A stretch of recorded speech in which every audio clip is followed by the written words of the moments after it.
तरुण तरुणी जास्त जमतील आणि त्यांना कशा पद्धतीने ही योजना आम्हाला सांगता येईल या प्रकारे त्यांना तो अनुभव कुठल्या ना कुठल्या कंपनीचा मिळाला पाहिजे आणि ते अनुभव घेतल्यानंतर त्यांना आम्ही स्टायपेंड दिल्यानंतर त्यांना तो पूर्ण केल्यावर राज्य सरकारचं सर्टिफिकेट देखील मिळणार आहे।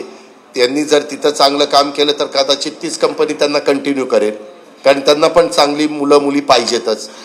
जर यादा कदाचित त्यांच्याकडे जास्त झाली तर त्या मुलाला मुलीला दुसऱ्या कुठल्या कारखान्यात सांगता येईल की मला ह्या कामाचा वर्षाचा अनुभव आहे, त्याच्यामुळे तिला किंवा त्याला तिथं नोकरी द्यायला ती कंपनी मागं पुढं बघणार नाही।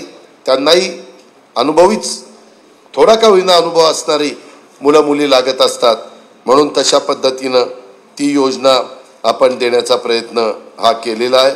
हे पण मला आपल्याला सगळ्यांना सांगायचं आहे। मीडियाच्या बाबतीमध्ये देखील आपण सावध राहा।